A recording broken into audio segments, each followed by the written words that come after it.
folks. Welcome to Let's Just Go. This is Kevin and Casey's Modern Missionary Podcast, where we talk theology and culture and ministry, mission, barbecue, family, just the whole spirit of going for it in life. Today's topic is 1 week after the death of Charlie Kirk.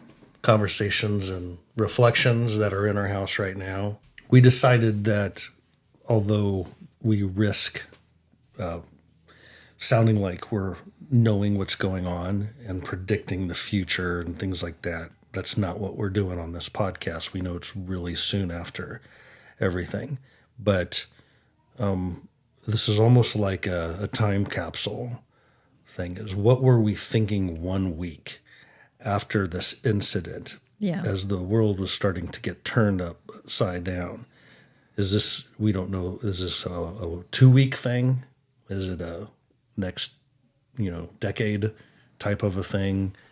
We just don't know, but we wanted to have a record of what we were thinking about 1 week after this thing. And so it'll be scrutinized as in, well, you said and mused and guesstimated too much, but that's not what we're doing. What we're being, it's almost like a confession. It's an admission of what we're thinking and working through and what we're predicting, I guess. Yeah. But not in a this is absolute. We're certain about it. This is just what is on our mind.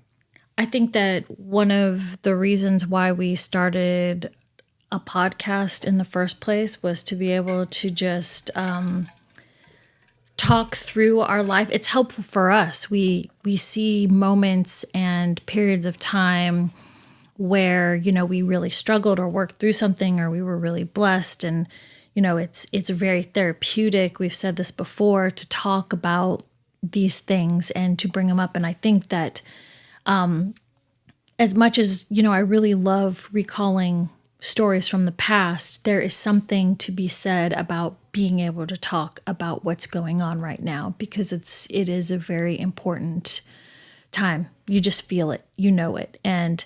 And I mean, I would encourage everyone to talk about it, but it's meaningful because we, have already kind of set up this way to express ourselves. And so then we can, do it. We can do it. Yeah.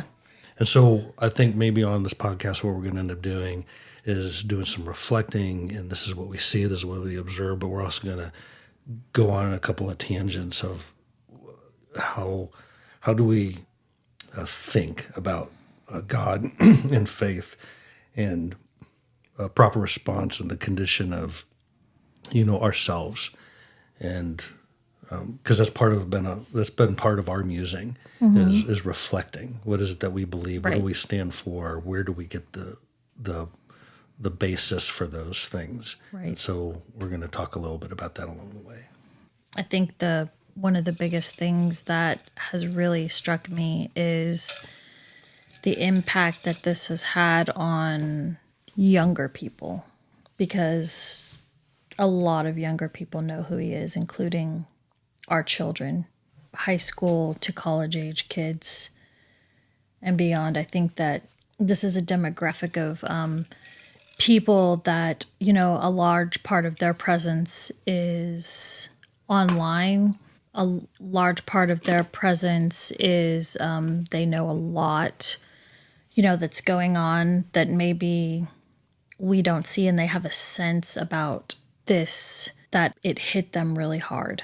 Huge impact. I think it took a lot of people by surprise, not knowing that he had his finger on the pulse of the young people as much as he did. Right. I think that people who like him and don't like him alike did not know how impactful he was. I was aware. I think I considered him maybe the number 2 influencer of the young generation in the whole country. But I think a lot of folks who are older didn't know it was to that extent. Right. Especially when it comes to the impact he had of going into a place where he was not always welcomed or liked, and bringing dialogue into something. not being afraid to talk about topics that are super strong opinions about, and they're not They call it cause receptive. discord. Right. Well, they didn't cause discord, but it stirred a discord. Right. But, like one side doesn't want to hear anything opposing what they believe. And then the other side is like, how in the world can I take this into an area and be brave about like having discussions about things that need to have discussions about them. Hashing it out in a way that it's going to have an effect on making it that way. Right. And I think I really appreciate that, because that is something that we spent a lot of our ministry life doing, is like bringing dialogue into things, being willing to confront certain things, but also talk about certain things, not in a way that is necessarily for the sake of causing trouble, but to stand up for, beliefs and principles that are important, but also showing that you can have a discussion, you can bring those things into a discussion and actually talk about stuff. Yeah, I mean, it's one of the big things that we do is getting your message out there and propagating it, for there to be a constructive, community effect. I mean, some of the terms are being thrown around, like the public square. I mean, we would take our leadership teams and we would talk about the actual public square. We would talk about the agora of Athens, Greece, how it started, words like agorazo and agorao, and, like I speak up, or I shop. Mm-hmm. And the trading of ideas and wares and going to where people are. Those are all terms that are popping up right now.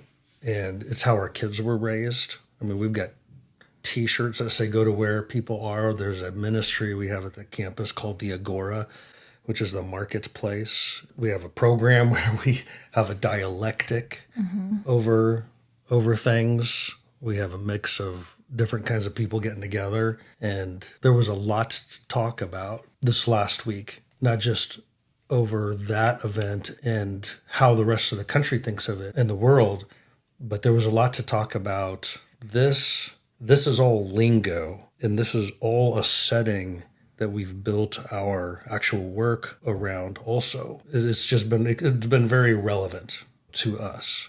I also think the relevance is not just in the ministry we do, but like I said before, with our kids, because they're of that age group, and so they've had thoughts and emotions that they've put into this assassination, where they really do feel like it is an attack on something, like there is something going on that they're being awakened to. I don't know if they even know what it is, but a watchfulness, a voice, having a voice, being able to maybe have the bravery to speak up about something. But also I think an overall bigger view of public discourse, that it can be good and amazing, but also it can be dangerous. I think that's the big thing, is that it has told a whole bunch of people something is under attack or something is being charged right now. Charged, that's a good word. And the debate is what that is. Mm-hmm. There are people who will say, well, this is this awful ideology gaining too much steam. And there's others who are saying this was not a successful attack. This was the opposite of it. This was an inspiring thing to something that other people really have in motion, inside of themselves and what they want to see happen in the world. And Charlie was just tapped into that and was a good elocutor of it. That's the whole debate. And then if there was something that was constructive attacked, then what was it? Was it better politics? Was it better public square engagement, free speech, public discourse? Was it the issues that are at war, like transgender things, abortion, race policies? Is it the Christian faith? Is it about standing up for Christ, about, taking your faith and having cultural or political implications of your faith? What is it? Yeah, I really like that. I feel like that's what I see the young people that, including our kids, but that we come in contact with and that you have talked about is the wrestling about the implications of living out your Christian faith, being able to speak that in public, and how do you get the truths of the gospel into practical living, into people's hands, into the application of them being able marketplace, politics, culture, education, healthcare. Yeah, all of those law. Aspects of life. And I see my kids especially wrestling with that. Like, how do you put that in those things? And then also, do you? Do you? Right. Are you allowed to? If you do it so much, then do you no longer be the person who's operating from your faith or your belief that generated, your action in those areas, but now you are just to be identified in this practical sphere of life, like now you're a politician, now you're a cultural, warrior, now you're an activist, and you're no longer, propounding your faith. I think that's a big question that churches and Christian leaders and Christians across the board have, is how much can you speak with your gospel? How much can you speak your faith and your belief, your gospel, into these areas of life before you've lost the purity of your faith? Right. Or the purity of the gospel? Does the gospel only go so far? That just goes to inform your personal soul and well-being, rightness before God and the guy on your right and your left. And then after that, you've got to shed that in order to preserve, your faith as being a pure thing. That's a big challenge that the Christianity, I think, has been wrestling with for a while. There's been a war against, you can't have a social gospel because a social gospel means this, and there's different definitions. Social gospel, there really are different definitions of it. And God doesn't like social justice. There's a lot of discussion of that in Christian circles. And you're like, he doesn't? That sounds like a really good thing, is social justice. But that's been really debated over, big, giant Christian names. And I think by and large, the world has been like, negative towards, that kind of a concept. That gets played out into the ears of young people. And you're like, does that resonate with young people? Is that your faith is not supposed to have a social justice to it? And according to our kids, yes. That it is supposed to have. It's supposed to have some kind of, like, whether it's a social justice, right? Whether it's an action involved. Also, if it has inaction, that's like, what good is it? That's true too. And folks have gotten around the accusation that your faith doesn't have any social justice, and they say, well, no, we have biblical justice. And you're like, what's the difference? And then you find out that they're still operating off of, it can't go too far. And I read Amos and I read Micah, and I'm like, I don't know how do you get these prophets read without, seeing, But that relates to this, because here is a guy who evangelizes and has shared the gospel, promotes family, and those things are the first things in his life. And there's a lot of him doing that. Yeah. And very sincerely. And yet he's taken a stand with Turning Point and in the conservative, which advances conservative values. That's its, mission, right? Informed by the Christian faith. And so he's operating in this political or cultural sphere, although he doesn't have a political office, but it's to bear influence on that. And you're like, that is, so how do you label him? Was this an assassination of a Christian? Was it the assassination of, conservatism? Was it political assassination? That gets thrown around. Or was it, the people on the other side of him would say, no, it was an assassination against the discord that he supposedly caused. Mm-hmm.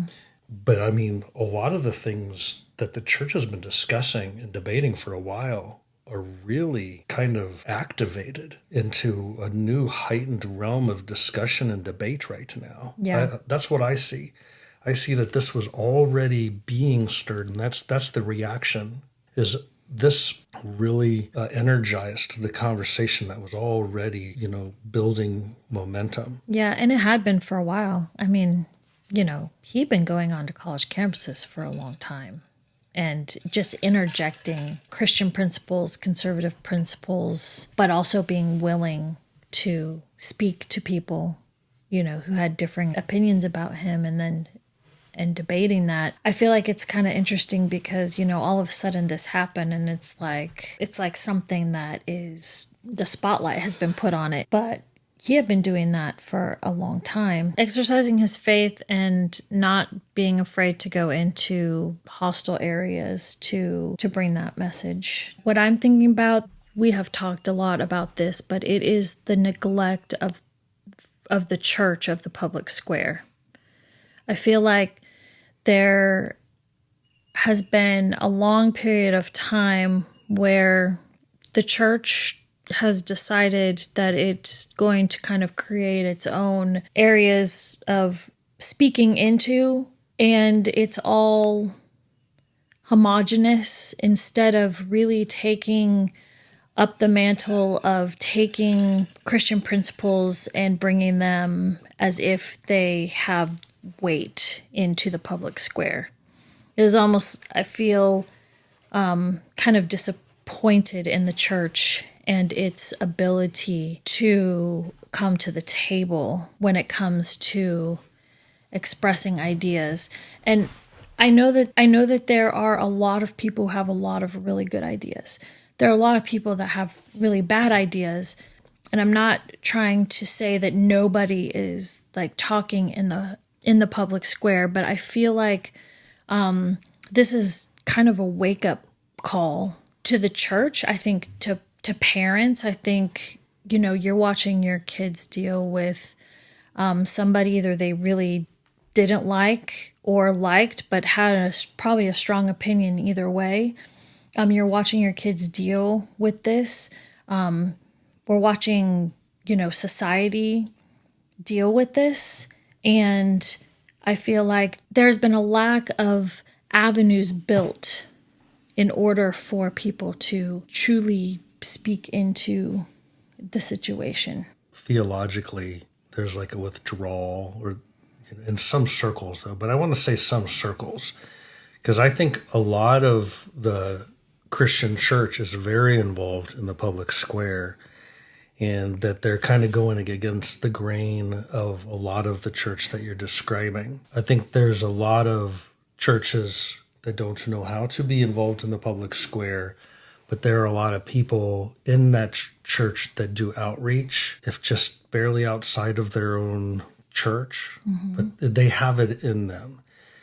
And a lot of it has to do with the leadership of theology and the leadership of the spiritual direction and theological direction that pastors can provide. Because a lot of what Christianity is and how far it's supposed to go and what it consists of is defined by the theology.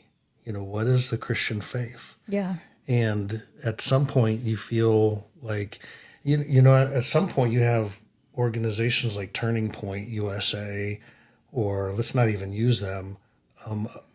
How about strictly a Christian or Christ-centered missions that are not churches, but they're doing special things. They have a special focus. And a lot of folks are like, that's not even the church. That's you doing, again, social justice or the social gospel. And we see it as a good works, and that's just fine. But it never gets to be considered where Christianity is. That's not where Christianity is. And you're like, well, I wonder if the church is this festival. Can that be a form of the church? Because it was that was a form of Judaism and religious expressions. They would have festivals. There'd be a big gathering around a special kind of a focus. Yeah. But what happens when an organization descends upon a campus and it engages people to change their hearts and their minds, and it opens up discussion with biblical values and implications, of biblical truths? Is that the church? If that's not the church, then people who are everyday, followers of Christ or believers, they don't consider that as part of their faith. And so the separation begins to happen between churches, and this is your spot, and what's happening in your community, in your education and your sports and your politics and your law and your, different things. And that's an artificial separation. Well, I think a lot of churches are involved in the public square. There's a big segment that's not, and it's because they're held hostage by some of the theological understanding of what their faith is even supposed to be about. When I hear you talking about that, it makes me think about the questions that our kids are asking. It seems like that they're wrestling with, is really, how do they take something like that? What exactly is the public square? Are there boundaries, or at least societal boundaries, that are put on that? How do they exercise their faith in a real way in the public square?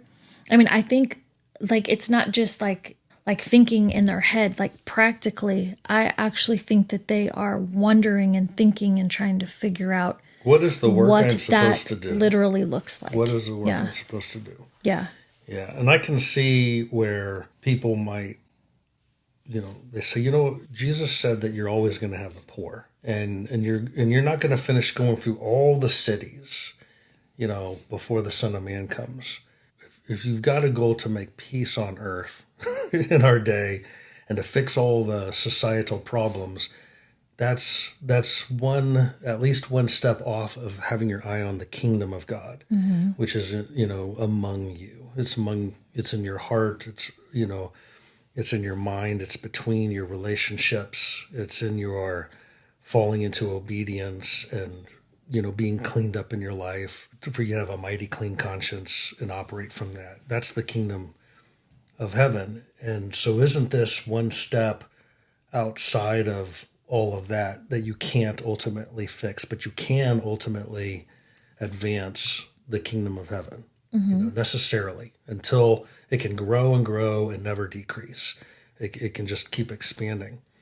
But then you have to say, but are there things that the people of a country or the people of a community have moments that are ripened, where everybody who's a team player can pitch in, and in a clinching important moment that ends up serving the well-being of people's lives, mental illness, physical health, physical safety, law and order, do moments ripen where it becomes necessary to, as a person of faith, to be involved in those culturally and politically charged discussions, because it means the well-being of communities or countries. And I mean, certainly there's lots of passages that back that up about God, guiding people to pray for and to work for the well-being of the city or the nation that you belong to. Clearly, he has moments where he loves nations and redeems nations, and then he does otherwise with them also at times. But there's got to be a place and a time, and it does seem most everyone would agree that this is a special time of decision. And so how can you say that your faith is not going to have cultural and political implications in a time like this. It just seems like if I'm a young person wanting to know what the work is, then I'm going to find my work is going to be involved in that area.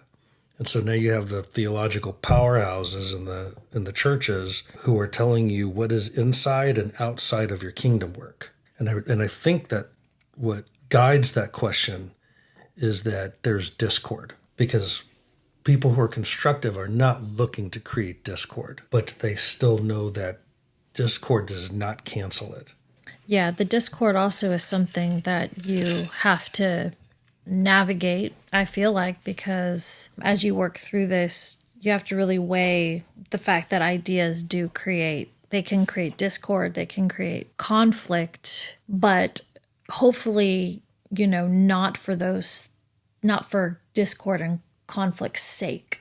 Yeah, that might be for the resolving to peace. Right. You've got to be able to push through those things and stick with it and push through it, because I feel like that's kind of something that this whole culture has created, are these gatekeeping things that keep people from being able to really push through something to make like real breakthroughs. And I actually feel like, in a way, Charlie Kirk was kind of doing that. He was connecting with people on a person-to-person level, and he was making breakthroughs into the dissipating or breaking through the discord and the conflict that was involved. Because I think people would see that wasn't his purpose in being there when they would engage him. And I feel like that is something that is heavily weighed,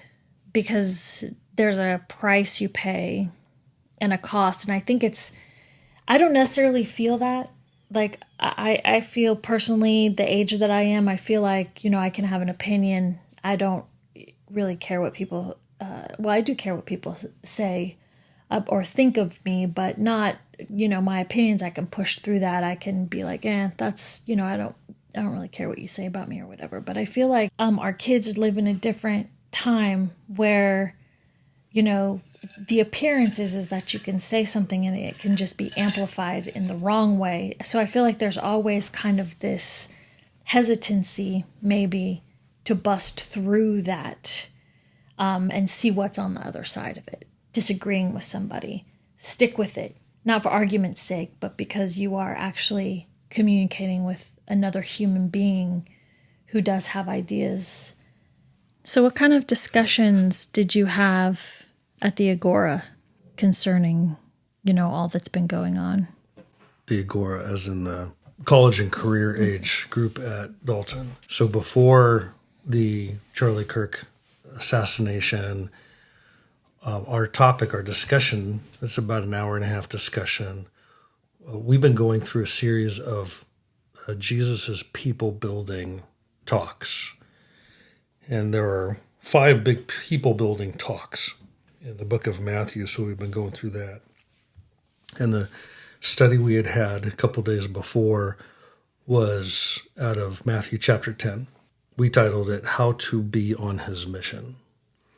And one of the things that Jesus does with his 12 apostles as he's sending them out, one of the things he does is he gives them expectations. This is what you're going to go into. And he described the conflict. People backstabbing you, betraying, but also brother against brother. You're going to be accused of things that you're not doing. You're going to be dragged. They're going to take your life. But he described all this discord and conflict. And one of the things that really stood out to some of the students, and somebody made the remark, they said, I feel like people who are in Christianity think that if there's conflict, then you think that you're doing something wrong. Mm-hmm. There's this notion that what you're doing is a wrong thing. It's not a right cause. It's wrong. And you didn't cause that. That's, people rise up and they've got stuff that stirs them.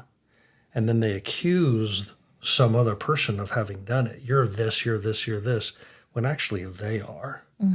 The loudest accusers. That's something we've just kind of seen happen so much in communities, is that the loudest accusers of others really so many times speak straight into what is at their core. Yeah. They're the first to accuse. This is not a wrong thing. I'm sending you into this. And that was something that went around the table. People were struck by it. And what I found out yesterday when we had the next week's Agora, that a lot of the students had the same thoughts that I did through the week. Our discussion, I think, teed us up in a spiritual way to go through the thinking of the week that followed. And yesterday, our people building talk that we went through was Matthew chapter 13. And that's where he gives parables, but it's mixed in with passages where he gives parables policy. In other words, this is how he strategically and tactically utilized them. This is what he was doing with them.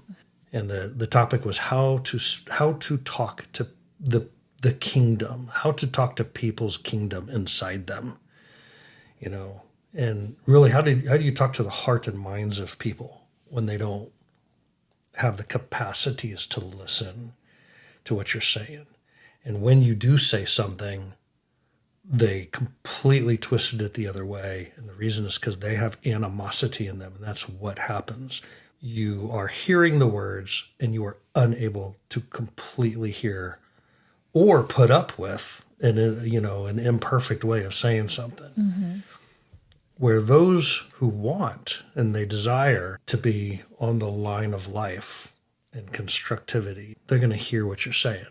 And so I think just the fact that with the Agora that we're focused on people building types of material, it's just very fitting for the last week we went through, but also kind of what's ahead. We've already been looking at how do we, build people? How do we build community?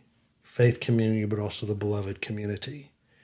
And so I think we're on that right track, and everybody knows it. Everybody knows that it's relevant. The one thing I think is really interesting about the parables is how they're like this pleasant story. They're a story, but then they can like punch you in the stomach.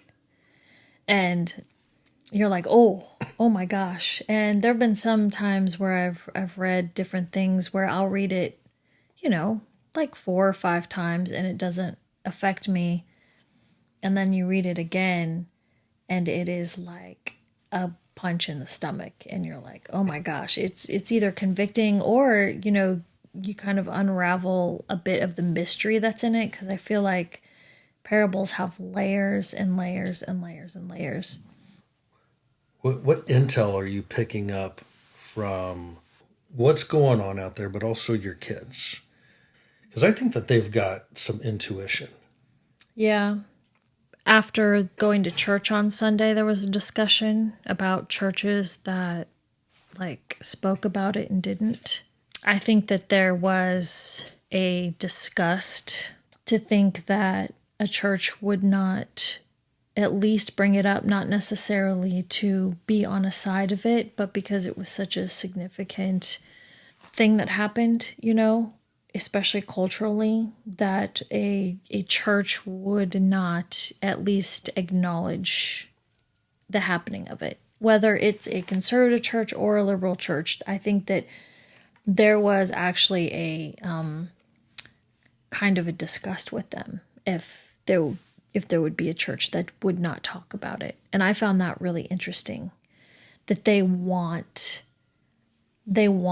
churches, because that's not the first place you think that something like that should necessarily be talked about, right? I feel like the public square definitely is where it should be talked about.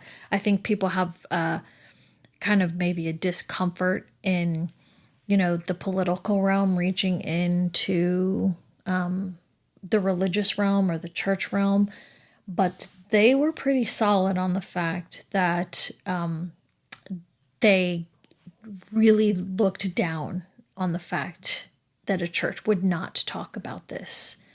And that struck me. Yes. The church we went to did. Right. A the pastor did a good job. Some of our kids went to a church that didn't. Right. That really set them off. Right. And I actually think that they might be looking for another church now. Right.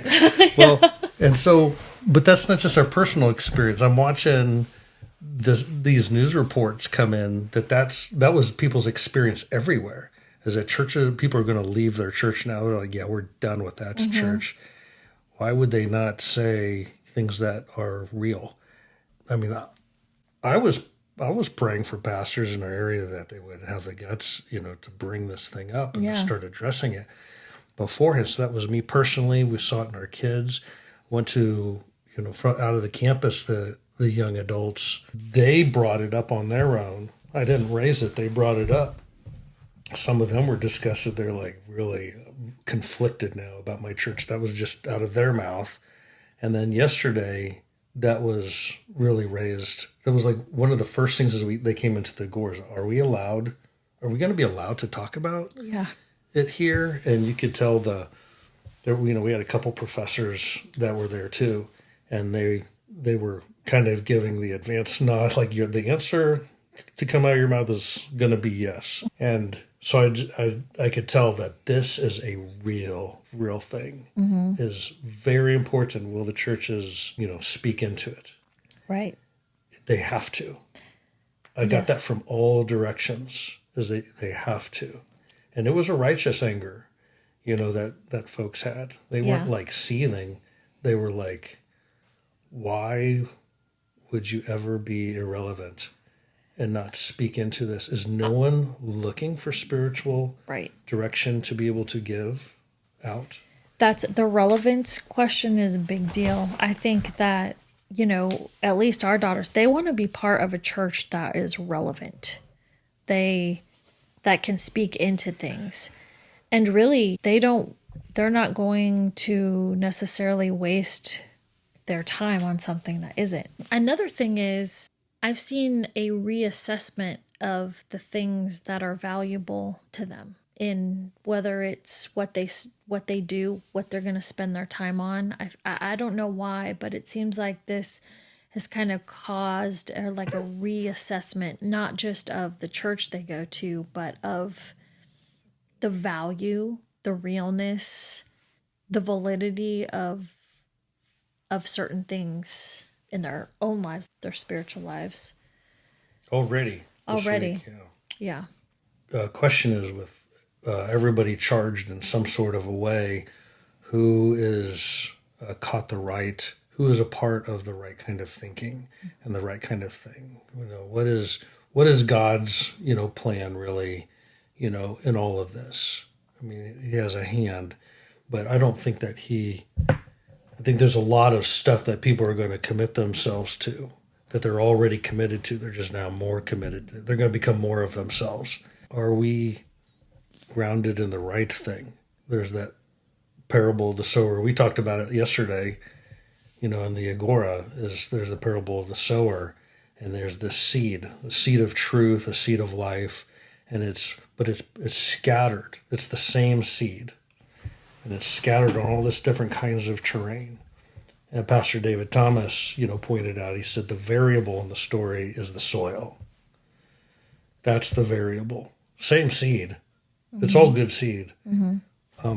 But what soil, it's going to pop up real quick on this kind of a soil. They're going to be like, oh, I've changed. My whole life has changed. I'm a part of really good stuff. I'm now on the right track, and the whole world is different. And they pop up, and then they get scorched by the heat, or choked out by the weeds, and they're gone. But if there's a good soil, the right soil, and it produces 30, 40, fold. And so what is it that you're activated in a time like this that rocks the world's culture? What is it that you're activated to? To run for office? Right. To defeat the Republicans or to defeat the Democrats? To be the greatest country on earth versus the others? To, fight these culture wars? But I feel like I'm supposed to be active in changing these things, but I can't do that without assessing my own roots. The ability and the need to look at yourself is really important, especially for real change. Like, this is kind of like the period of time where everyone is hyped up. They're super sensitive. They feel motivated to do something. They feel compelled. But things like that, they can't last if you can't last. I think it's interesting. You talked about the parable of the sower, and you said there's not much description of the soil except that it was good soil. And it makes you wonder, how do you make yourself good soil? Like, how you want to be the kind of soil that when a seed is dropped into it, it's good. So it flourishes, it's nourished, it grows, it produces whatever crop it is that it's supposed to. I think being ready. I mean, I think there actually probably are a lot of people out there that were waiting on that seed, to be dropped. Like they have good soil. They have the ability to do something about it. But what makes good soil? Yeah, so I think that it involves, good soil involves getting rid of the enmity and the animosity that is there. And I'm just reminded of another parable that we discussed where Jesus is being complained against by the religious leaders for his methods. And he says, John the Baptist, he came and he was fasting, he wasn't eating, he ate locusts, he lived in the wilderness, and you complained about his method. And in the parable, it's like you were children just kind of pointing, watching, scoffing. You're like, oh, look, you're doing it the wrong way. But then in the parable, also there are children who are complaining and whining at the method that Jesus used. Jesus used an opposite method. He came and he was engaging everything. He was like going to the dinners and the feasts and the festivals and with the people. And they were complaining about the method either way. Mm-hmm. And he was like, you were given both. The truth came at you in both methods, and you are like little children whining. You are pointing at this way and that way. There is no pleasing you. That's what little children do. And the reason is because they are just stuck on hatred and animosity and an enmity. There's a conflict that they have, a relational conflict with others in the world and maybe even their own life, that they're stuck and bogged down in that. And so they're whiny children. And he tells that parable. But I think that's key to good soil. Yeah. The seed of life and the seed of, being constructive that God makes available to all the different kinds of terrain. It's going to fall some places on a place where there's animosity and enmity. Yeah. And it cannot be received. Yeah. I think about in Psalms where it says, do not sit in the seat of scoffers. And I'm thinking as you're talking about that, what is scoffing about? I think it's like not taking what somebody says seriously. And why would you not take what somebody says seriously? Because you don't want to hear it. Only negatively. It's very negative. It cuts off all creativity. Right. Well, and that's what I was thinking too, is like that kind of, like, you can't have soil that is too acidic because it's going to like kill what's in it, except for maybe weeds. Weeds will grow in that. But what those kinds of things choke things out. Like scoffing chokes out like real communication. And it's different than, I was thinking about, well, what's the difference between scoffing and like sarcasm, And some of the ways that people, treat others when hearing something that they don't like. Yeah, in the psalm that you just mentioned, the scoffers are sitting in the seat of scoffers. They're sitting down, and there's references to there's a different guy who's making forward movement, and other ones who have stopped. They're just standing, Yeah. in the path of sinners. And this one's sitting in the seat of scoffers. They've come to a place where they're not doing anything. They're not doing anything constructive. They can't do it. And so the busyness is the scoffing. And so it's a scoffer, someone who's not doing, the building of good stuff, but is pointing at others and Telling out them of some sort of animosity and Right. enmity, can't see probably progress. some kind of the self-loathing, possibility. doubt. Those kinds of things are all negative seeds that when planted and like nourished, they turn into like things that are kind of ugly. Yeah, and we loathe ourselves without knowing we're loathing ourselves. There's you say, well, no, I'm proud of myself. I like myself, but the way your posture is inside of you, you can tell that there's a low bar.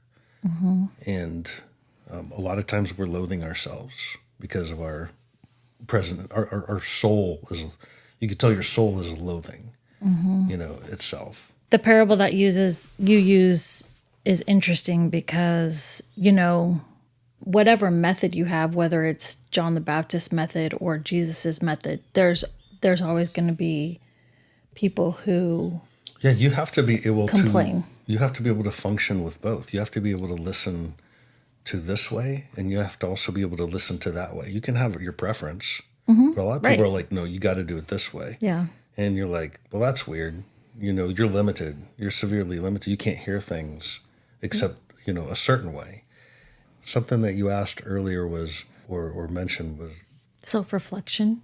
yeah, a big thing that is missing in our country, in our culture, is self-reflection. And self-reflection is tricky because people really, they say self-reflection is important. You change yourself first. I really thought about this myself. I have examined my intentions.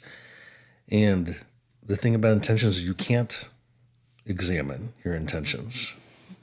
It's circular reasoning, is that your intentions, as you examine your intentions, trick, and just reaffirm itself. And so everybody's like, well, I am in self-examination. I've tested my motives. But there's something about what happens when you have faith, Yeah. when you are living a life of faith, and you've entrusted yourself to that you are not searching yourself, you're being searched.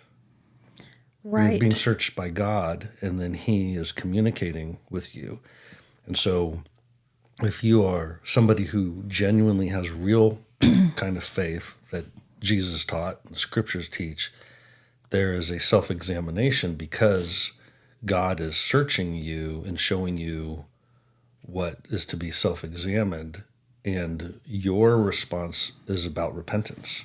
Like you've got a life of repentance going on, and you have these certain features of faith that allow you to go through that process. And then we have a whole segment of our culture now that has gotten rid of God's examination of you would even occur. I think that taking God's outside source and looking at yourself and being able to take the truth and really critically think about yourself and examine, ask God to, show you things, is super important. But and it should lead to repentance. I mean, repentance is really the only way to reconnect trust with people.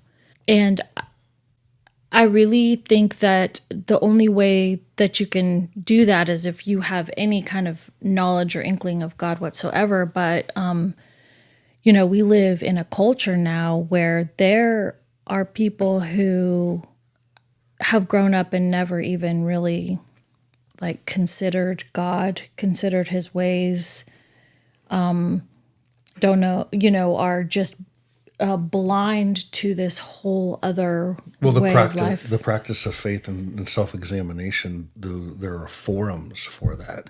And one of them is church. Yeah. You have people that have cut that out. And you're like, well, I don't find it meaningful or needs to be better. And there's all sorts of reasons, good and bad. But the point is, this is a major forum that a lot of people of faith tap themselves into. And whatever reason they go to church, it provides at some point and on some consistent basis, a setting of self-examination. Hopefully. Right. Yeah. The scriptures are to challenge people. It's not to soothe people so much, maybe, I guess at times, but it's to challenge. It's to put you against the scriptural truths that are outside of you and your own self. Mm-hmm. And it's to remind you of what God has spoken and is speaking. And self-examination occurs in churches. Yeah. However much, it's this whole giant segment. Think about that. There's this whole giant segment of self-examination that is in the faith that happens when you go to church and you have a routine of it. And that is removed. And that is who people who are of faith are dealing with. In a debate where the world is coming together and debating how things should be, and one side has removed this entire, they see it as irrelevant, as unimportant. They've removed this whole forum of self-examination. Mm-hmm. And no wonder when things are discussed and talked about, one side is going to probably be like the whining children who can't hear anything because no matter what, the method is wrong. Right.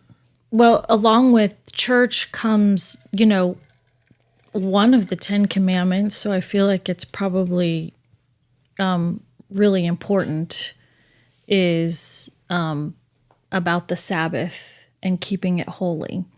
And, when God created the world, the universe, man, animals, he also had a day of rest. And I feel like there is something powerful in having a day of rest. The Sabbath. And I don't know if that's necessarily what church has become. Like, I feel like in a lot of ways, maybe the church and the Sabbath are not in cohesion. But I feel like the Sabbath is like the church is more of a community space where, you go and with fellow believers and, you work out your salvation or your faith. But the Sabbath is really a day where you rest from things. And if you're resting from, or, you're hanging out with your family, mm-hmm. if you got a family. Yeah. And I mean, there's self-examination that happens in that, because kids, Yeah. they're interested in very small things, ants on the ground. Right. And noises. Climbing a tree. And those are. Playing a game with you. Those are the best basics of life. And so right. you're just kind of brought down from your career and your big goals and the urgent emergencies. So having a Sabbath, and I think churches do provide that. I mean, it's on a Sabbath and it sets it aside, but maybe on the self-examination side, churches need to be challenging. Are you Sabbathing? Yeah. You have 7 days of rhythm. We got to pull back every 7 days or something to self-examine and look at things different. I really think it might take a little bit of humility too, because, you have your life, you're running here and there, you are in charge of the things that you do, you have responsibilities. But when you can kind of hang that stuff up and just sit and be still, reflect, whether it's like reading or taking a walk, or, being in nature. I feel like whatever it is, it is an action. You have to stop it. You have to turn off your brain. You have to switch gears. I know that it's a lot of work. I think about to rest. Yes, it's work. It's a routine. And it's time a to get discipline. to work. Right. I think about when, one of our kids, especially when, they're smaller, they want to play a game with you. And the first few minutes is like you reining yourself in. It's Being like present. you have to be present. I've committed with my words to do this game. Now I've got to do the game. You've actually got to do it. You got to play it until the stinking end. You gotta talk. You got to fight all the family members in the car on the way to church. Right. You have to. You got to whip everyone into gear. Right. Crack the whip. Yeah. That's Yourself. like, you hear a lot of people say that, Sunday morning is like kind of a hard morning. But That's part of it. It's part of it. It's not that you're abnormal. It's that's Maybe part of a reigning. Maybe that's why a lot of the stuff has gone away. Is people? It's hard. Like, right. There's resistance. Right. Yeah. It's like, this is actually a nasty time. Yeah.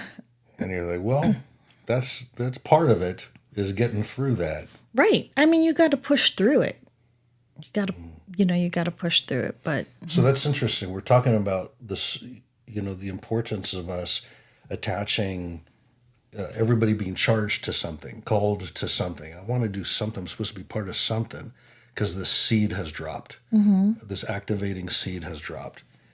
And how do you be good soil? And there's this animosity and childish whining that is in us, and a soul self-loathing. And you're like, we've removed this whole arena of self-examination. Right. And we've done it through the removal in our culture of church for so many. And that's on one side more than another. And we've removed probably a strong sense of Sabbath. You're right. But another one is prayer. Mm-hmm. And it's been fascinating through the fallout of all this. There was, this guy is a really bad guy on one side. But paired with that is, in all of you who are praying, we will now absolutely mock you. Right, yeah. Because prayer doesn't do anything. In fact, it gets in the way of doing stuff. And you're like, so praying is where you're going to do your self-examination. Yeah. Yes. And there's so many things to this. It's like, can you be creative? I get it, right? You're going to pray instead of doing something. Mm-hmm. Can we have a moment of creativity and imagine that because someone is praying does not necessarily mean that they're also not acting. Yeah. It's just like, no, it's this one way. Mm-hmm. And so it's just to be mocked across the board. And, that's one part. But the other part is, where is your self-examination? Well, it's not by praying to Jesus. I was like, okay, fine. But, you could pray to a wall. That would be helpful too. That would be helpful, yes, for some people. Pray to a wall. Right. Or go through a chant. Or just sit in quiet meditation. I call that prayer. Yeah. I don't recommend it. Right. But it's better than mocking everyone who is in self-examination. Right. At least you're sitting still and letting your brain think about something instead of having something given or fed to you. And there's more to it than the self-examination. Mm-hmm. People don't realize that God is actually real. Yeah. And that there is a communication that can be done and experienced. People experience all the time. They're like, well, these studies show that prayer, doesn't really change things. You're like, people, the testimonies are in the billions. They're like, no, I prayed and it did. I am like a living testimony of that. My prayers are answered all the time. Right, yeah. And Big ones and small I ones. mean, it's not like my prayer is I wish that bird would fly to the right instead of to the left. Yeah. Those prayers, my prayer to win the lottery didn't work. but but it's about my character and me and approaching life. And Let's examine that. Like, in self-reflection, why would you pray to win the lottery? well, so, I'm just kidding. so that I could bless everyone. Well, that's what I'm telling Jesus. Right. No, that's not a big prayer of mine. No. But, No. But it's a prayer is a knowledge. It's a communication that everyone has the ability to access it, and it's been cut out. There's a whole segment of people that they hate prayer, and they hate that you're praying. And it's like, do you know that you have taken vital knowledge and access to communication and access to spiritual help, and you've cut it out? And I get it, it's invisible. It's hard for you to connect the dots to second, third order effects, but we've cut out prayer. It's under attack. Sabbath is not under attack, except I think by accident. Church certainly is. Mm-hmm. And it's like, what do you got left? You have no self-examination. The soul begins to loathe itself, animosity and enmity between relations. You can't hear the dialogue. Yeah. Yeah. Also, I kind of want to go back to the whiny baby thing because, as you're talking, I think about people listening and hearing that and being like, well, I'm not a whiny baby. But I just want to say that I can be a whiny baby. Mm-hmm.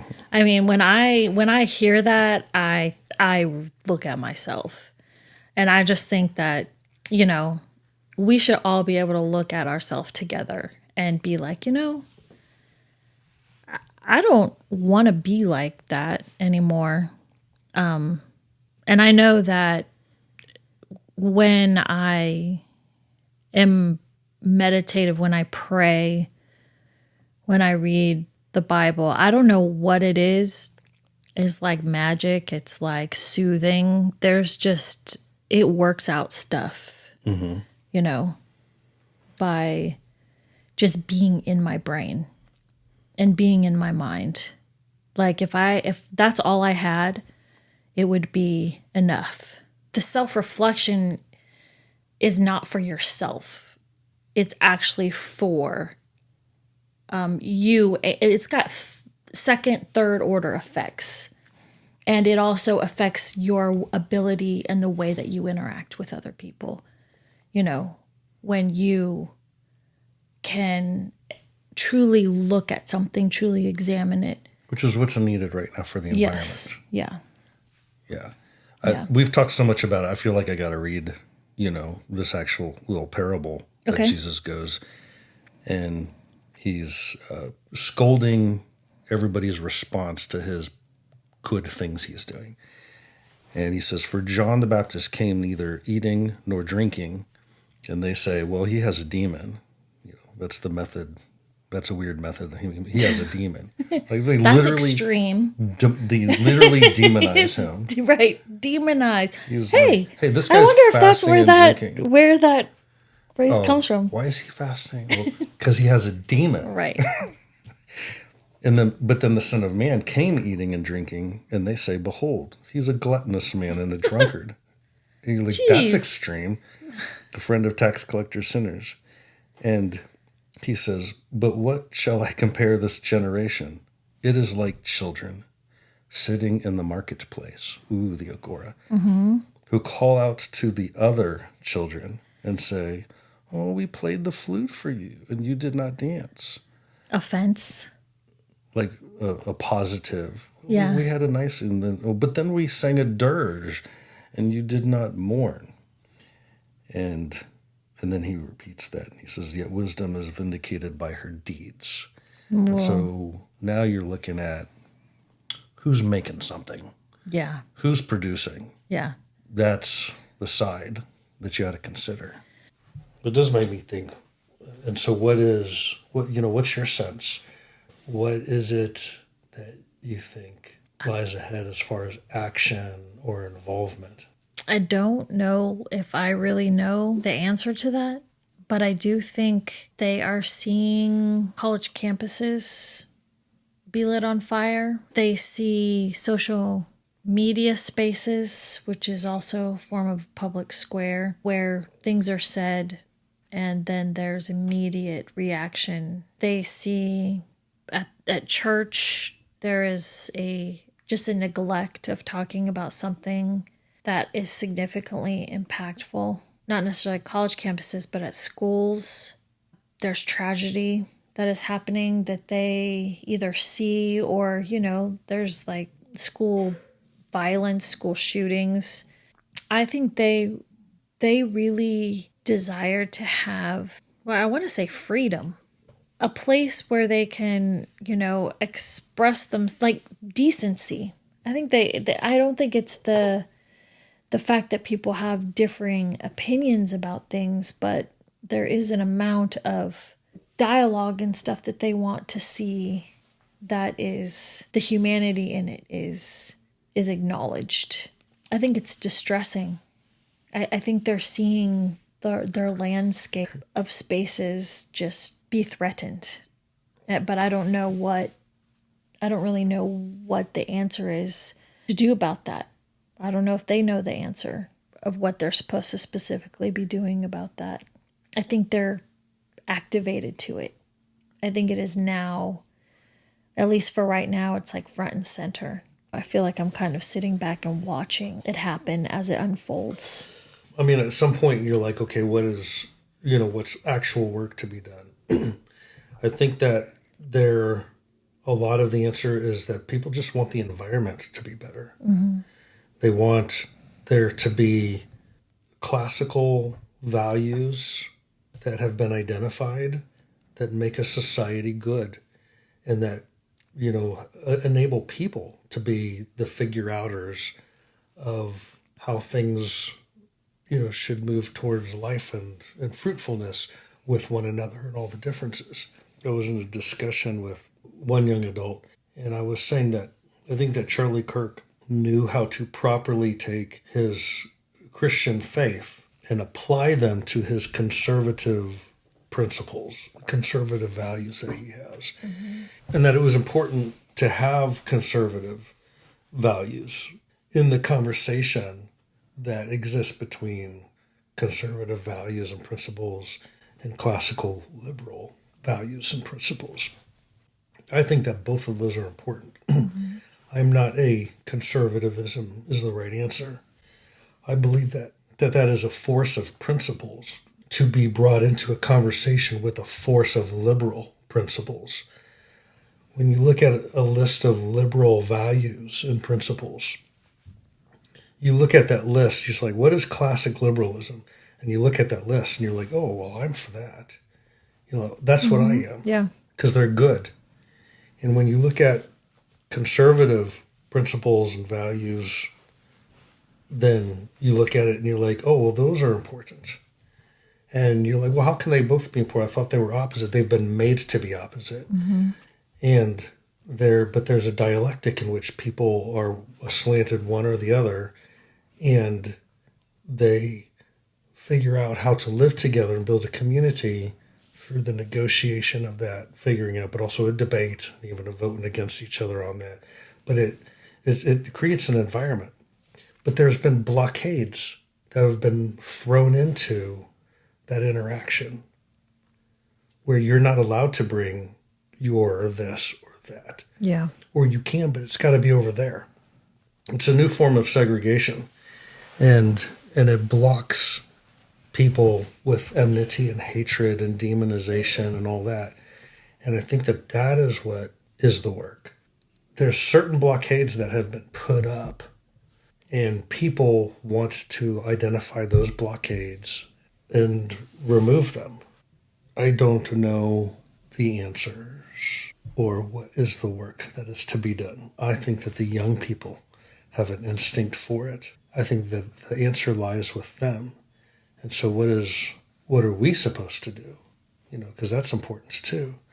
I was reading this morning the story of Jesus feeding the 5,000, and what the highlight for me in that was he was training the 12, and this was a very important part of what his ministry was training new level and echelon of leaders.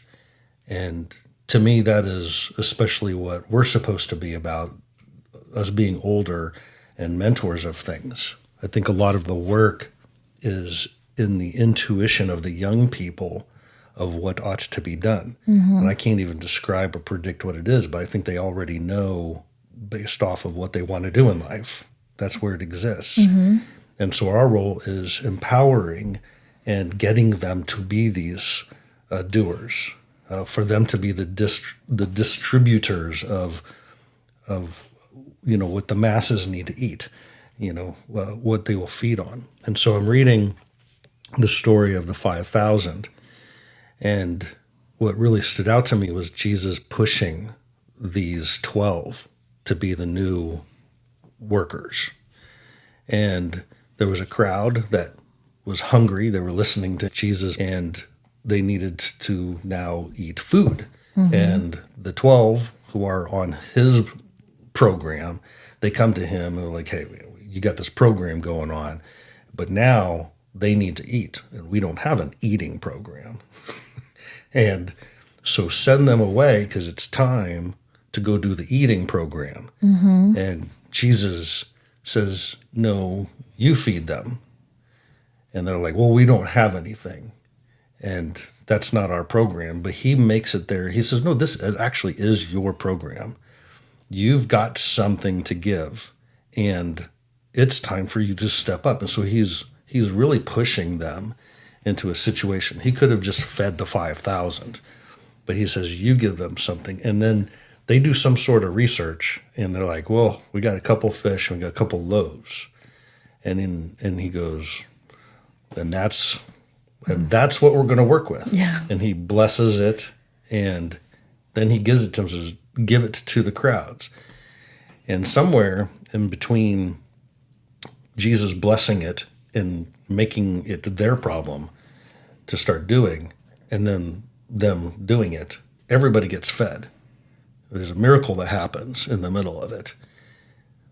I don't know which point, but he's pushing them. And what you want to say? I'm trying to think about what position I would have if I was a disciple in that, because, would I be like, this is not going to work? Like, what we have? I'll be the guy that adds up the logic and tells you the math doesn't work. Right. Yeah. Well, like, you're trying to distribute this, but you keep the fight is like, what is the reality of, or what you think is the reality of the situation is a small amount of food, and Jesus telling you to distribute it, telling you to do the work to do it. And you keep being like, this isn't going to work. This isn't going to, but anyway, right. I was just thinking about that. Well, and then you're like, well, where was the miracle? I mean, did the 12, do the miracle? But no, Jesus did the miracle. Yeah. But you're like, but where and how and what did it look like? Were they handing something out and then it started to pop, into, oh, now we got 3. And just like pop, like a reverse rapture. Right. Stuff was reverse rapturing into, their baskets. Reverse rapture. That's really great. Well, I don't know what happened, but that's true. But that's a good mental image. Yeah, but I mean, I honestly feel like that's something that happens when you empower people and you start making workers. Is you're like, I don't know how we figured this out or how we got this to happen, but we did make it happen. So and some of it is you don't know that what you got is a miracle. Like what you've got and what you can do, there's a miracle in it. And the certain things need to be done for that. The leaders need to know that those guys need to be put into service, that they need to be blessed, and they need to be pushed. Yes, pushed. And also that there is not like this exact moment when you come on the scene. Like Oh, I like that. you are going to not be smooth, and you're not going to maybe do it right, and you got to also be It's not willing. part of your program. It's not part of It's your a new program, program. right? And part of that is that you have to be willing to like let that roll. You know. And as a leaders, you got to push them. We got to make these guys be the leaders. And one thing I think about leadership we've talked about is a leader. There's a certain aspect of a leader is going to disappoint his people at a rate that they can absorb. And in other words, I'm not comfortable. I don't like, this is not the way I wanted it to go. And yet I'm being compelled to by my leader, into this thing. But it's a rate that I can absorb. And so at our level, we have to make them, we got to know they've got the miracle or it lies with them. Yeah. But the story of the 5,000, the next day, it looks like the same thing happens, like the exact same story. It's not like they're spread out. This is the account in one gospel, and this is in Matthew. Both happen like day after day. Like round 2.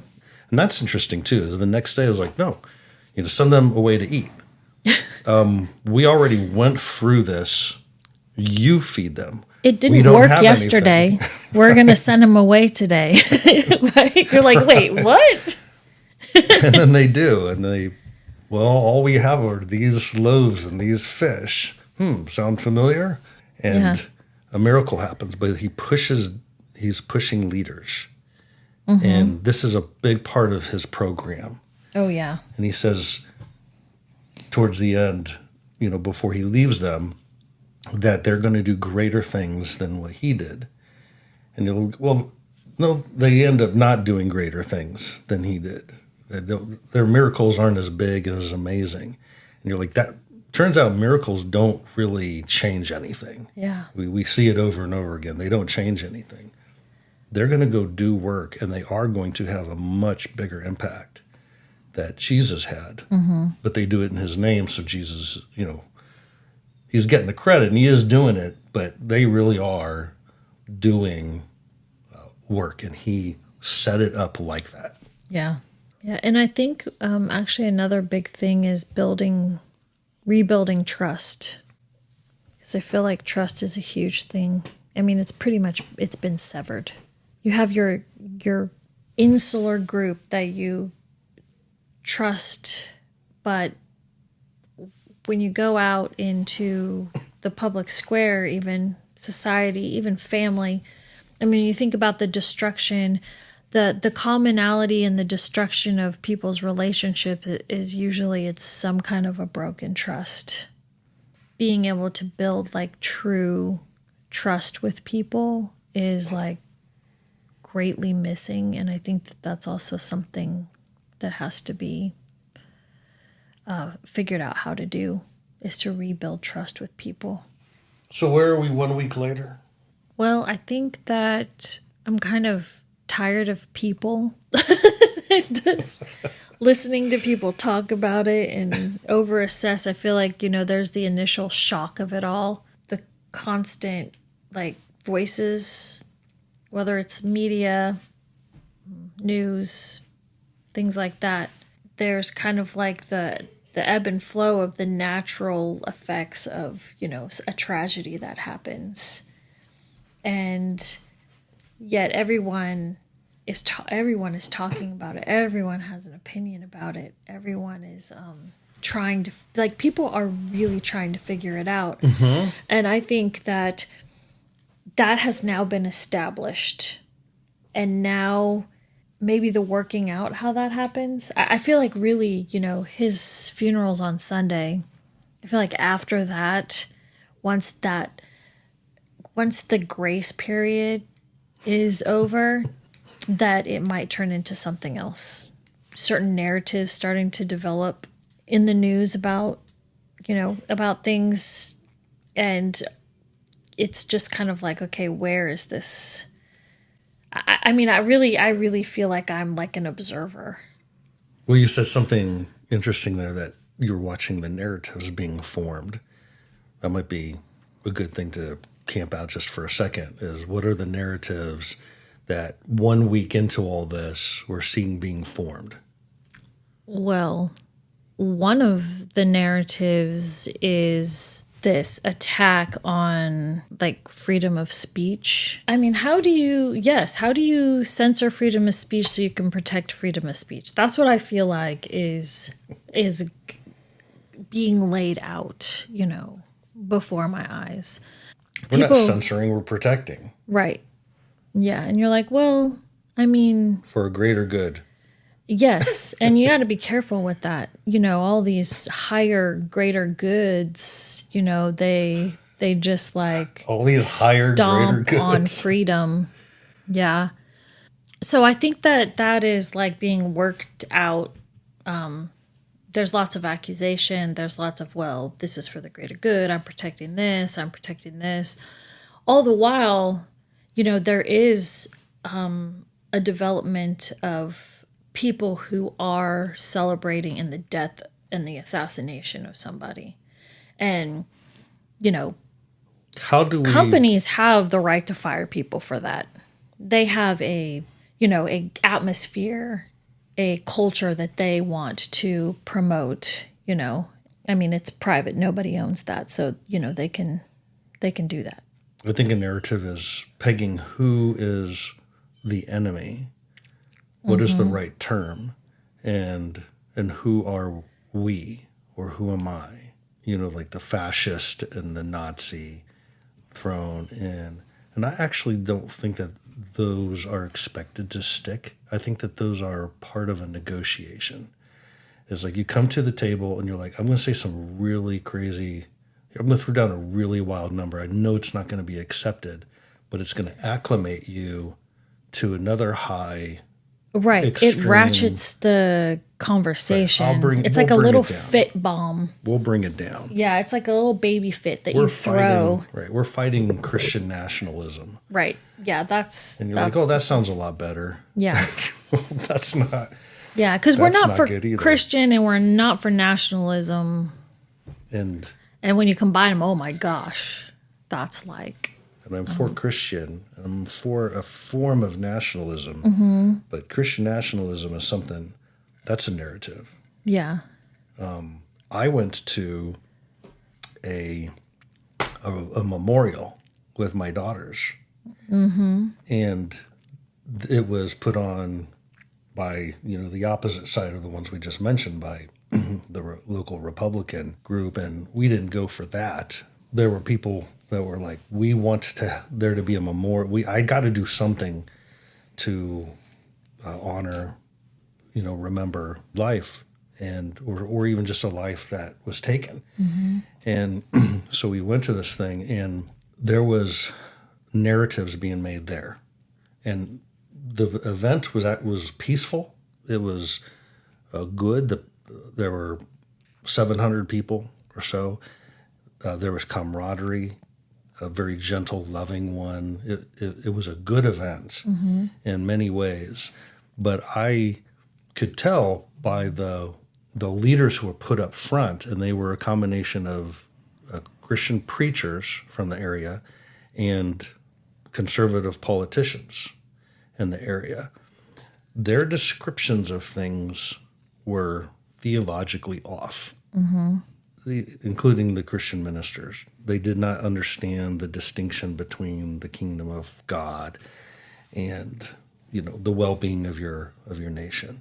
Yeah. And they were just equated too much.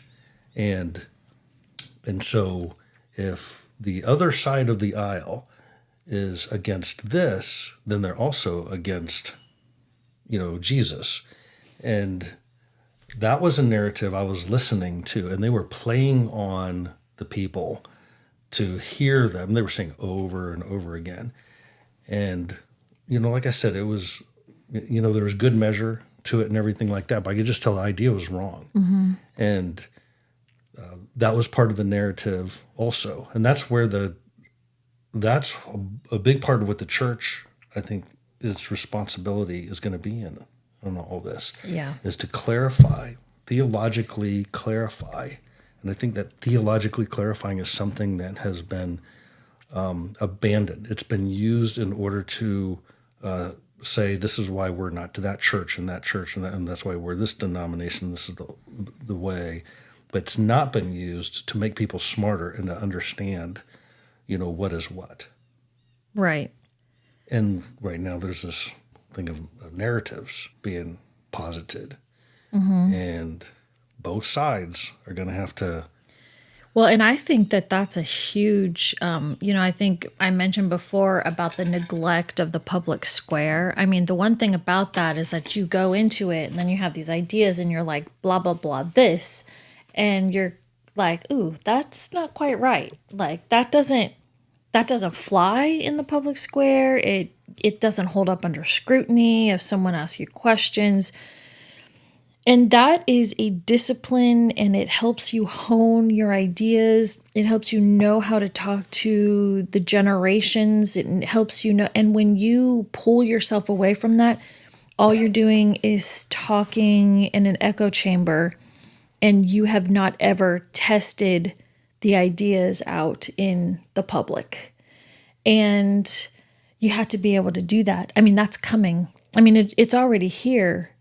You have to be able to stand up under scrutiny. Your ideas do. You have to be able to articulate them in a way. You have to be able to distinguish between things. You have to help people distinguish between the narratives, and nobody wants to take the time to do that. I got to tell the story about that event. Go ahead, because I feel like this was. Prophetic. I don't know.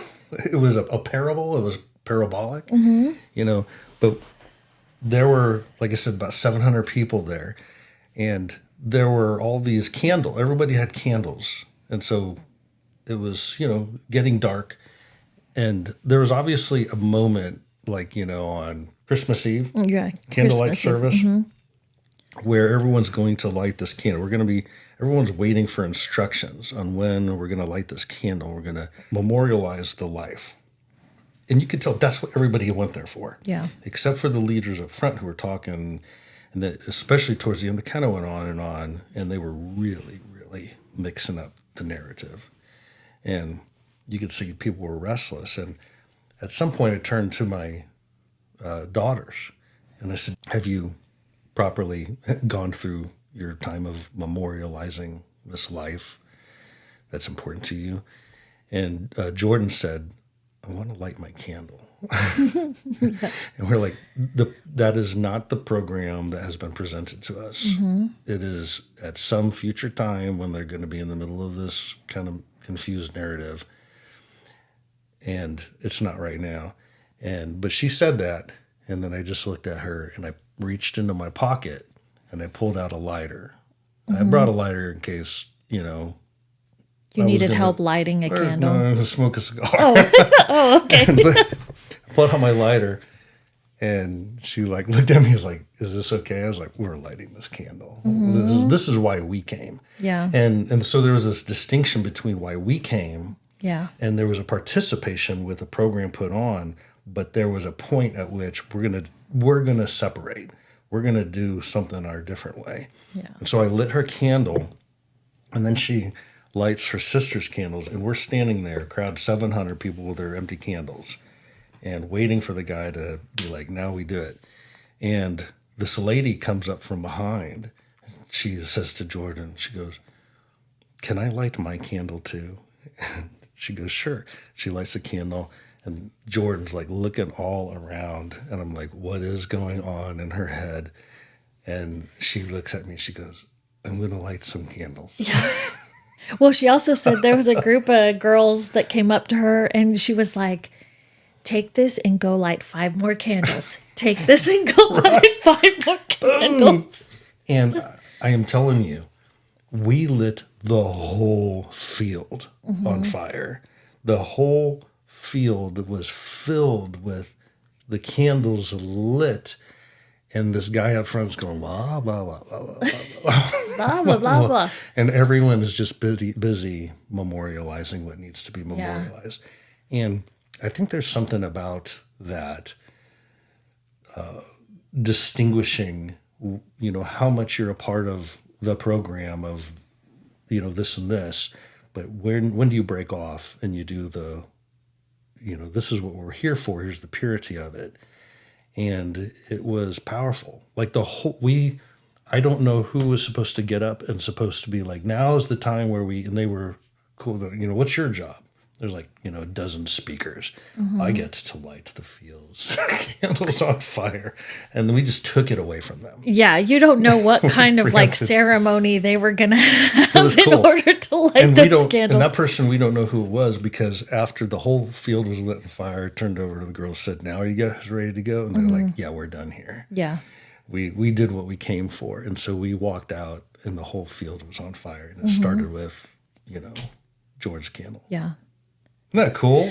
It's really cool. And what I think of, I think back to our conversation about self-reflection, self-awareness.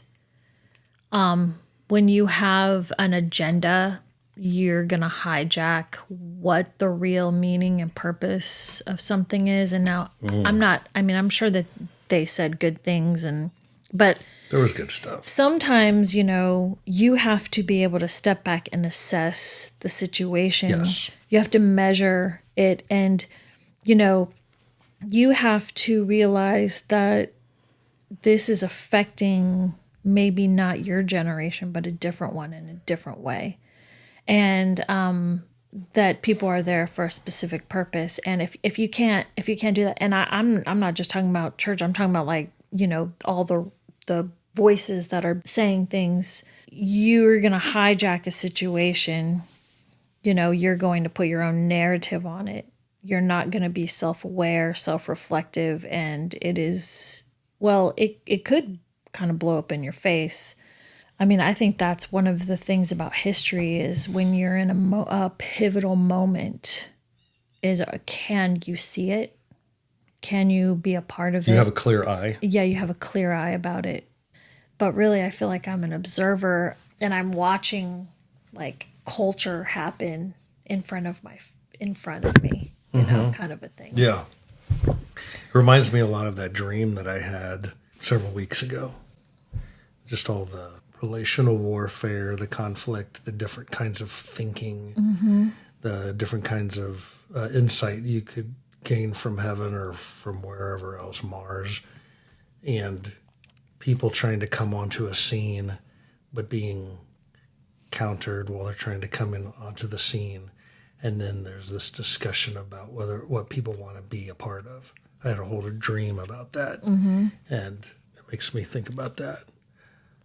I think 1 week later, I see culture at large wants to see a solution to the environment in the way things are. Who's in charge? What the policies of life are that you must be about, that they want to see a change, that they want to be constructive, they want to construct something new and different, and that there's demand that they be involved. Yeah. And I see some bad ideas, and I believe that the church I believe the church has the answer. And that there are aberrations of the church, including lots of churches that are not really the way they ought to be, but that the true church is, got the answer. And it's about a real life, the designs that God has made. And that churches will be irrelevant if they're not empowering the young generation for the young generation to be a part of them, and for the young generation to be empowered to do the things that they ought to do. I think what we have is a young generation of builders, of people who want to construct after the deconstruction. We've been doing a lot of whining about the deconstruction, and I don't think that they are whiners about the deconstruction. I think they see the deconstruction that has taken place as a constructive thing. Mm-hmm. Yeah. And now it's construction time. Get out of the way if you're not going to be a part, or I'm going to find what to plug into. That makes sense. Mm-hmm. That's what I think after a week of all this, just seeing how people are charged and motivated, whether to right or wrong things. Yeah. Yeah. I you can see it definitely heading in a direction. And I kind of agree with you. I think one of the things that as I sit and I watch this cultural thing happen, is that I'm just waiting to see who the gatekeepers are, who the naysayers are, who the people who can push through are and really articulate the message into, other realms of things, who the violent ones are, it's like, I feel like this is kind of The saboteur, but there was like the initial shooting, the mourning, the everyone kind of wanting to be unified, and then all of the fallout that's going to happen because nobody does anything the way somebody else wants them to do it. And so then you have all of these things happen. And I hope that within that, I'm like, I don't actually think that that's a bad thing. I feel like you've got to kind of shake all the bad actors out, and everyone can have an opinion about things. But it's an interesting thing to watch happen. So I just don't know what it's going to look like on the other side. It's not lost on me either that this was a day, just before 9/11. Yeah. And where we had external attack. And this was the day before, and I feel like it preempted the highlight of the day 9/11. Right. That is something a lot of people have kind of, it's just a day now. Mm-hmm. But not in our family. Right. We talk about it big time. It's a big conversation in our, house, and we watch, a documentary or something like that. And we even did a talk, with Mike's about how the 9/11 really had an influence on us, turning our hearts towards home. And then we went into military ministry for a couple decades. And, there are other things, but that had an influence. And I feel like this replaced it. And when you see how it reverberated across, the world, you're just like, this might be real interesting. This might be something that has more of a long-term. Did it replace that era? Well, and now we're looking at something else. Like an internal, there's like the external attack, specific kinds of ideology, of, nefariousness, wanting to destroy the American way of life, put a crack in it. I mean, maybe it actually did put a crack in it. This is the internal attack. It's internal. It's from within. But it's some of the same, it might have different labels, but the same type of ideology. Yeah. Too soon to tell, but those are interesting markers. So now we're at the end of this thing.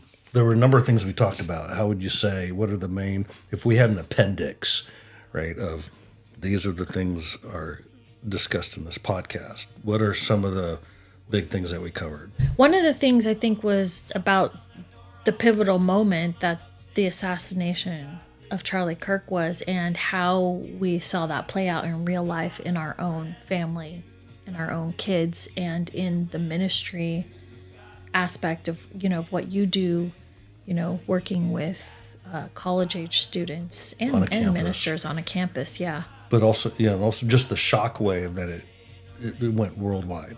We talked about churches' response, the need to respond, but also how the young generation is really front and center with this whole thing. And their demand and what they're looking for in church's response. And then we had a break off on here's the theological parameters and obstacles that the church needs to figure out once and for all. It's, how far do we go and what is our role in the culture? Yeah. We also talked about the importance of a Sabbath and self-reflection and being able to think through things like this. And also, what is it asking, us to do, like personally? What is your role to play? What is your action? And the key, or a key, I think, as to good soil is, have we gone through a process? Do you belong to a process that addresses the enmity, the animosity, the hostility that exists in our relations, in yourself, to even be able to engage the dialogue that is out there properly and to hear what's really going on? Are people at a place where they're going to be willing to put themselves into that self-examination and in place of repentance in order to be able to have a clear eye? Okay, I think in leader development, how do you take, what you have and put it in the hands of those who you are training or teaching or parenting, and taking that message in a real way, like a real work, out of yourself and into especially others. For our generation, for us older people. Like, I don't think the answer lies with us. Our role is going to be empowering these young people. Yeah, and that's okay. It's okay to empower the young people because they've got stuff. They've got things. They've got talents. They have been, actually, if you think about this generation, the younger people that are coming up, they were born on 9/11. They graduated during COVID. There's generations in between that, but you think That's about so the good. parameters that are defining them. Yeah. What can these guys Political do? assassination They were born on 9/11. Right, an attempt on the president, and now, Charlie Kirk. It's like they're being shaped by unprecedented times. They are going to have a unique voice. Oh, I like that. They're being shaped by unprecedented times. Yeah. Let's not fail to put it into their hands, to do our work of doing the putting of it into their hands. I like that. I feel like it's also not a sit down and shut up and listen to me moment. It is like, ooh, let's figure this out. Yeah, let's fly. Let's take it, run. You do it. Yeah, you do it. Now you feed them. We told the story about Jordan lighting the field on fire for Charlie Kirk. When Jordan lit the field on fire for Charlie Kirk. All right. Did we do it? We did it. Okay. We'll catch everybody next time. Let's just go. Peace out. Bye.